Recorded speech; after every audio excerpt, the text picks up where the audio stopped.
வடக்கு மற்றும் கிழக்கு மாகாணங்களில் பாதுகாப்பு படையினரின் வசமுள்ள பொதுமக்களின் காணிகளை விடுவிப்பதற்கும் மூடப்பட்டுள்ள வீதிகளை திறப்பதற்கும் அரசாங்கம் துரித நடவடிக்கைகளை முன்னெடுத்துள்ளதாக ஜனாதிபதி அனுரகுமார திசாநாயக்கா தெரிவித்துள்ளார். Discover the magic of Sri Lanka with Satkin Holidays. Book your unforgettable adventure today with Satkin Holidays.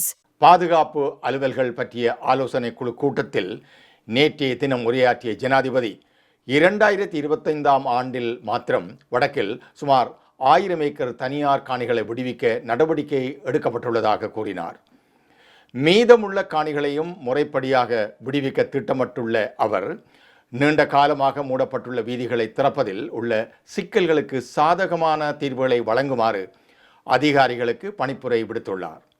அத்துடன் மத வழிபாட்டு தலங்களுக்குரிய காணிகள் தொடர்பான பிரச்சினைகள் மற்றும் டித்வா சூறாவளியால் பாதிக்கப்பட்ட விவசாயிகளுக்கு இழப்பீடு வழங்கும் நடைமுறைகள் குறித்தும் இதன்போது விரிவாக ஆராயப்பட்டது.